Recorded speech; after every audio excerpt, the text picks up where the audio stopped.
Good morning students. मैं Vishnu Sharma, lecturer computer science, government polytechnic college Dausa से। आज के ई लेक्चर में हम arithmetic operators in C programming language के बारे में पढ़ेंगे। ये board of technical education Rajasthan के सब्जेक्ट कोड CS 201, EL 210 और ME 210 subject C programming language से रिलेटेड है। हमने लास्ट लेक्चर में ऑपरेटर्स के बारे में पढ़ा था कि ऑपरेटर्स क्या होते हैं और ऑपरेटर्स के टाइप यूनरी, बाइनरी और टर्नरी ऑपरेटर्स के बारे में थोड़ा नॉलेज लिया था और यूनरी ऑपरेटर्स को हमने डिस्कस किया था।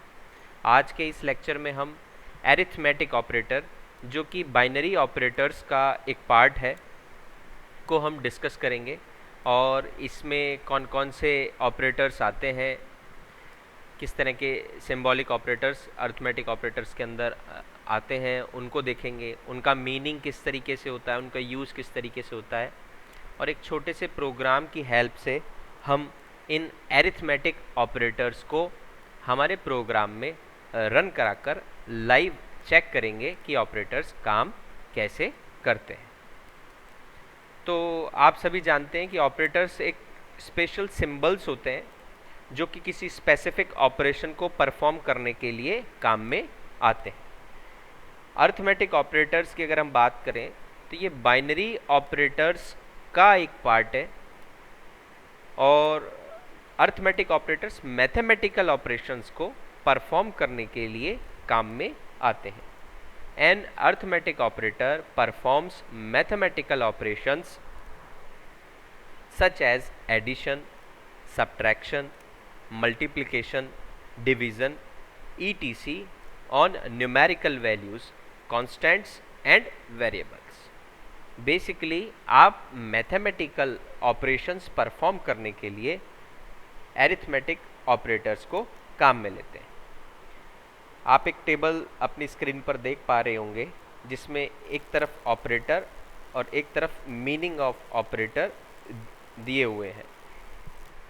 इस टेबल में पहला जो साइन है वो प्लस का साइन है, जो कि इसका मीनिंग क्या है, एडिशन। जब भी आप किसी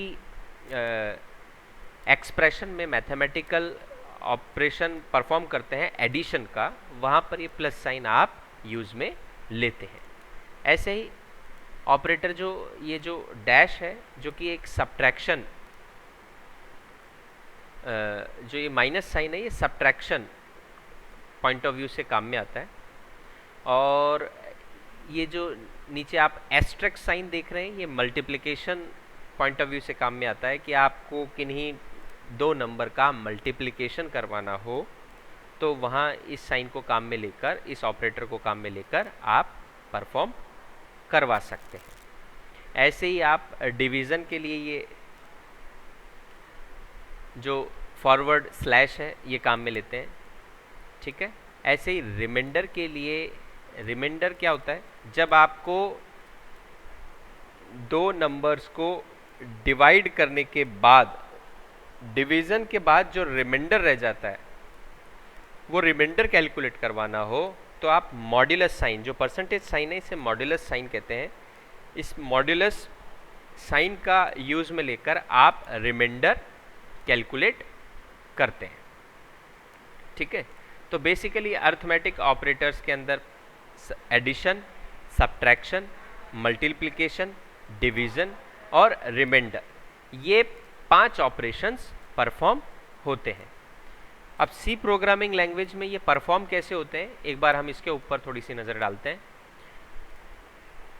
operators plus, minus and multiplication computes addition, subtraction and multiplication respectively as you might have expected, ठीक है।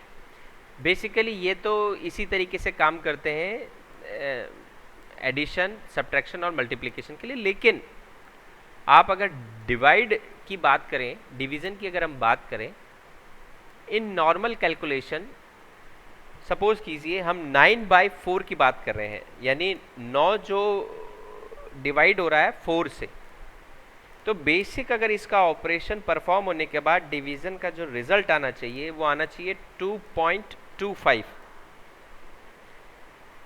However the output is 2 in the program, ठीक है, जबकि 9 डिवाइड बाई 4 का आउटपुट तो आना चाहिए 2.25, लेकिन ये आएगा क्या सी प्रोग्राम के अंदर 2 आएगा, क्योंकि 2 बार ये पूरा पूरा डिवाइड हुआ है, ये फ्रिक्शनल वैल्यूज नहीं आएगी इन नॉर्मल केस, ठीक है। It is because both the variable a and b are integers. ये 9 डिवाइड बाई 4 की वैल्यू सी प्रोग्राम में 2 ही क्यों आई, 2.25 क्यों नहीं आई, उसका कारण ये है कि आपका जो a और b, यानी हम ये मानते हैं कि वेरिएबल a की वैल्यू तो 9 है और b की 4 है। अगर a और b variable, both variables are integer, जो कि फ्रिक्शनल पार्ट नहीं रखते हैं, ठीक है, पॉइंट के बाद की संख्याएं नहीं रखते हैं, तो ये जो इनका रिजल्टेंट कैलकुलेशन आता है वो भी एक इंटीजर वैल्यू ही आएगा। Hence the output is also an integer, ठीक है। The compiler neglects the term after the decimal point and shows answer 2 instead of 2.25, ठीक है। ये एक्चुअली में होता है इस वजह से है कि अगर आप a डिवाइड बाई b करते हैं और a और b दोनों इंटीजर्स हैं जो कि फ्रिक्शनल वैल्यूज़ नहीं रखते हैं, तो इनका जो रिजल्टेंट आता है वो इंटीजर ही आएगा। अगर इनमें से a और b में से कोई भी एक वैल्यू अगर फ्रिक्शनल या पॉइंट्स वैल्यू रखती है, ठीक है, फ्रिक्शनल पार्ट रखता है, डेसिमल पॉइंट्स रखते हैं, तब इसका रिजल्टेंट आपका क्या होगा, फ्रिक्शनल वैल्यूज ही होगा, पॉइंट्स में आएगा पूरा कैलकुलेट होकर, ठीक है। सपोज कीजिए हम यहाँ पर करते हैं 9.0 डिवाइड बाई 4, तब इसका वैल्यू कितना आता है, सी प्रोग्राम में इसका आउटपुट कितना आता है 2.25, और यहाँ पर या फिर यह होता 9 डिवाइड बाई 4.0, तो इसका रिजल्टेंट कितना आता 2.25, या फिर ये दोनों ही फ्रिक्शनल में होते कि 9.0 डिवाइड 4.0, ठीक है।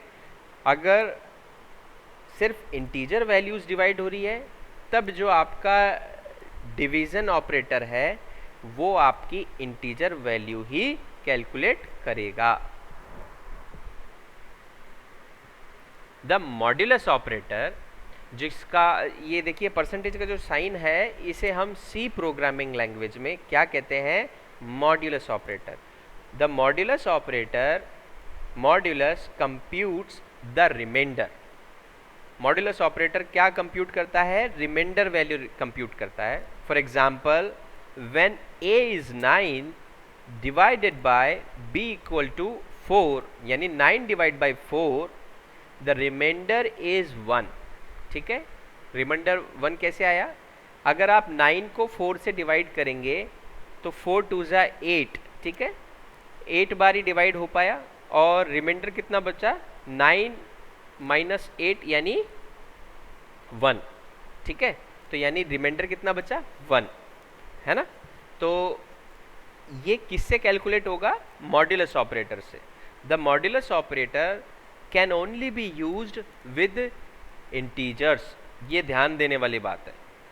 मॉड्यूलस ऑपरेटर जो होगा कैन ओनली हम यूज कर सकते हैं कब, इंटीजर्स वैल्यूज के साथ में। अगर आप कहें कि आप इसे पॉइंट्स में यूज करेंगे तो पॉइंट्स में आप इसे यूज नहीं कर सकते, ठीक है।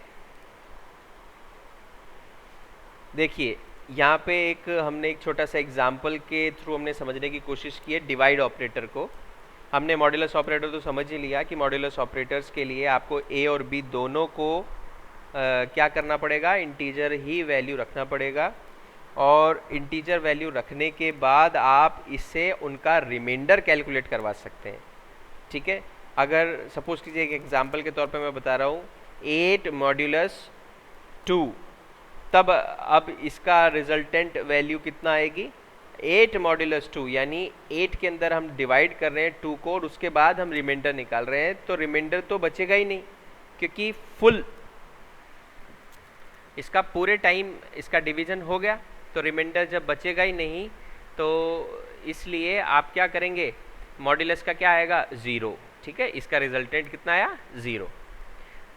देखिए सपोज कीजिए यहाँ पे a equal to 5.0 and b equal to 2.0 and c equal to 5 and d equal to 2, then C programming, in C programming, तब C प्रोग्रामिंग में क्या होगा, ठीक है, तब आप a डिवाइड बाई b करेंगे तो a कितना है 5.0 और b कितना है 2.0, तब a डिवाइड बाई b करेंगे तो इसका रिजल्टेंट क्या आ रहा है 2.5।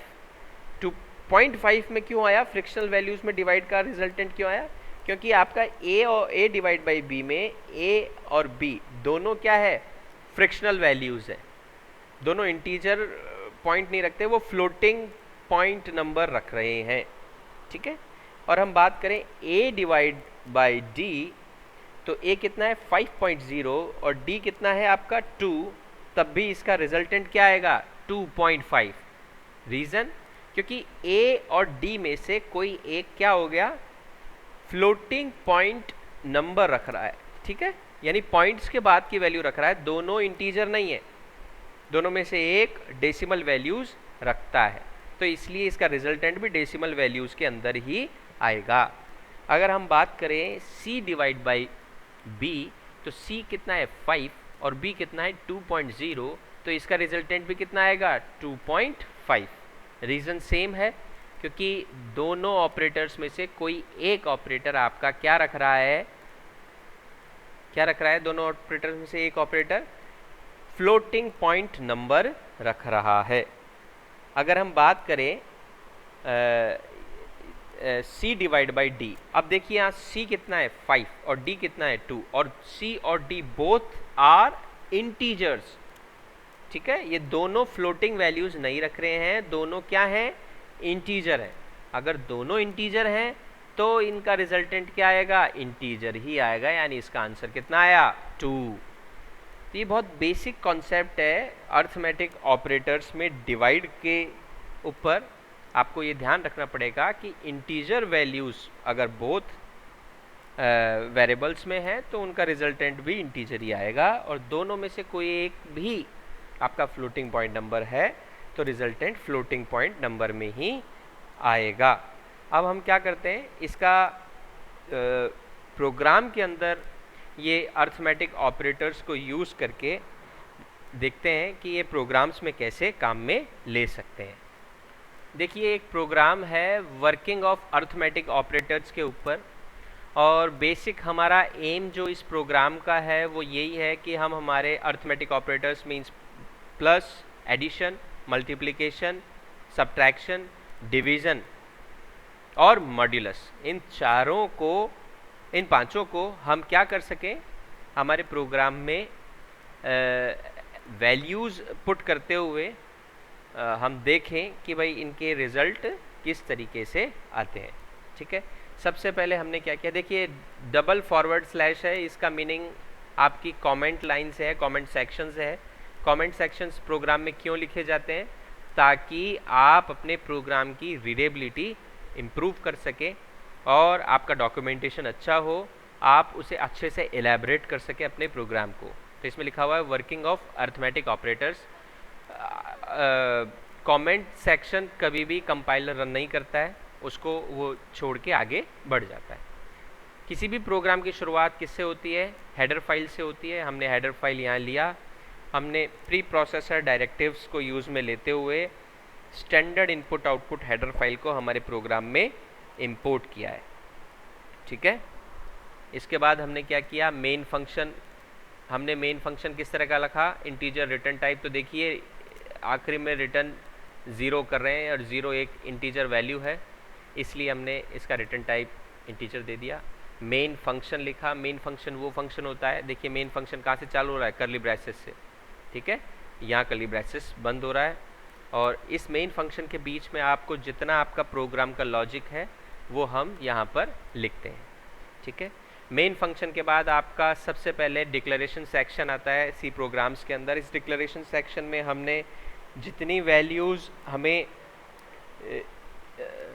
हम वेरिएबल काम में लेते हैं वो सारे डिक्लेयर करते हैं। तो हमने यहाँ पर ए, बी और सी ये तीन वेरिएबल हमने यूज़ लिए हैं ताकि हम ए और बी के अंदर वैल्यूज़ इनपुट करा सकें और सी के अंदर उसका रिजल्टेंट स्टोर करा सकें और देन उसको प्रिंट करवा सकें। ठीक है, ए और बी के ऊपर हम अर्थमेटिक ऑपरेटर्स के ऑपरेशंस परफॉर्म करवाएंगे। ठीक है, फिर हमने एक प्रिंट एफ फंक्शन से प्रिंट करवाया message enter A and B variables. ठीक है, उन वेरिएबल्स की वैल्यूज़ को हम एंटर करवा रहे हैं। ठीक है, स्कैनएफ फंक्शन की हेल्प से हमने क्या किया, ए और बी वेरिएबल्स की वैल्यूज़ को इंसर्ट कराया। देखिए हमने इंटीजर टाइप वैल्यू ली है तो इंटीजर टाइप की वैल्यू ही इंसर्ट करवा पाएंगे। देन हमने क्या किया, C equals to A plus B, और इस सी को अब यहाँ ए प्लस बी, ठीक है, यहाँ प्लस ऑपरेटर आपने काम में लिया, यानी ए और बी की वैल्यू प्लस यानी सम कैलकुलेट करवा कर एडिशन करवा कर सी के अंदर इसको प्रिंट करवाया। और उस सी को हमने क्या करा, ए प्लस बी के अंदर यहाँ पर हमने इस सी की वैल्यू को प्रिंट करवा दिया, सी वेरिएबल को। ठीक है, then C equals to A minus B, और इसी तरीके से माइनस सब्ट्रैक्शन ऑपरेटर को हमने काम में लेते हुए सी को प्रिंट करवाया। इसी तरीके से हमने मल्टीप्लिकेशन ऑपरेटर को काम में लेते हुए सी प्रिंट करवाया। ठीक है, ए डिवाइड बाई बी सी में कैलकुलेट करवाया और सी को हमने यहाँ पर प्रिंट करवा लिया, ए मॉड्यूलस बी और सी को हमने प्रिंट करवा लिया। ठीक है, और ठीक है, मॉड्यूलस से रिमाइंडर हो रहा है, remainder when A divided by B equals to modulus D. ठीक है, इस तरीके से आपने ये सारा अपना कोड लिखा। अब हम इसको सबसे पहले कंपाइल करते हैं। कंपाइल करने के बाद अब इसको हम रन करते हैं।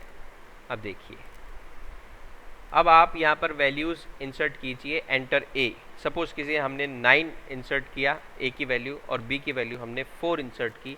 देन कैलकुलेट होके क्या आया, A plus B equals to 13, बिल्कुल सही है। A minus B 5, A multiply B 36, A divide by B 2। यहाँ ध्यान देने वाली बात है, देखिए ए डिवाइड बाई बी कितना है, कैलकुलेट होके 2। रीज़न उसके पीछे क्योंकि आपका ए और बी दोनों क्या है, इंटीजर वैल्यूज़ हैं, इसलिए जो आपका डिवीज़न कैलकुलेट होके आ रहा है वो भी इंटीजर ही आ रहा है। ठीक है, रिमाइंडर कैलकुलेट होके आया, वो कितना आया, 1। ठीक है, तो इस तरीके से आप अपने प्रोग्राम के अंदर अर्थमेटिक ऑपरेटर्स को यूज़ में लेते हुए वैल्यूज़ कैलकुलेट करवा सकते हैं। आई होप आप सभी को ये प्रोग्राम समझ में आया होगा और मेरा लेक्चर भी आपको समझ में आया होगा। Thank you so much.